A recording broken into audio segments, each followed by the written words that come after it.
അങ്ങനെ ബിഗ് ബോസിൻ്റെ എപ്പിസോഡൊക്കെ കഴിഞ്ഞു. ഇന്നെങ്ങനെ ഉണ്ടായിരുന്നു കേട്ട് കഴിഞ്ഞാൽ കുഴപ്പമില്ല, വലിയ കുഴപ്പമില്ലാതെ പോയി ഇന്നത്തെ എപ്പിസോഡ്. പിന്നെ ഇന്ന് ലക്ഷ്മി ഇന്ന് ഔട്ടായി. പിന്നെ ടിക്കറ്റ് ഫിനാലെ തുടക്കം കുറിച്ചിരിക്കുകയാണ്. ഒരു ട്രയൽ പോലത്തെ ഒരു ടാസ്ക് കൊടുത്ത് നെവിൻ വിജയിച്ചു.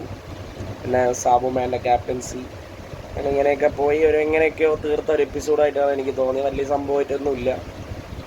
പിന്നെ ഇന്ന് കുറച്ച് സോഷ്യൽ മീഡിയയിൽ കുറച്ച് പോസ്റ്റൊക്കെ കാണാനിടയായി. മറ്റേ അക്ബറിൻ്റെ ഷോ ഡയറക്ടറിൻ്റെ അത് ഇപ്പം അത് കൊണ്ടൊന്നും ഒരിക്കലും നിലനിൽക്കാനൊന്നും പറ്റിയൊന്നുമില്ല. അത് മനസ്സിലാക്കണം നിങ്ങൾ.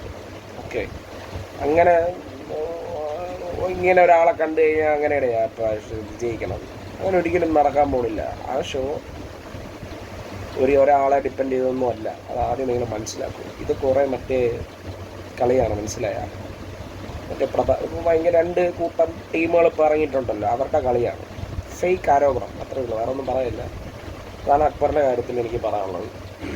പിന്നെ ടിക്കറ്റ് ഫിനാലെ ആര് ജയിച്ചോ അവർ വിന്നറാവട്ടെ. ഞാൻ ഇപ്പോഴും പറയും, ദാറ്റ്സ് ഡിസേർവിങ്. ഇപ്പോൾ അനിമോൾ ആയിക്കോട്ടെ, സാബുമാൻ ആയിക്കോട്ടെ, അനീഷ് ആയിക്കോട്ടെ, നെവിൻ, അക്ബർ, ആര്യൻ, ആരും ആയിക്കോട്ടെ, ആദിലനൂറ, ആര് ജയിച്ചാലും ടിക്കറ്റ് ഫിനാലെ വിന്നറായാൽ ഇതിലാര് ജയിച്ചാലും ഞാൻ ഹാപ്പിയാണ്. അവർ അത് ഡിസർവിങ്ങാണ്, ആ കപ്പിന്. അത്രയേ ഉള്ളൂ, അല്ലാതെ വേറെ ഒന്നും എനിക്ക് പറയാനില്ല.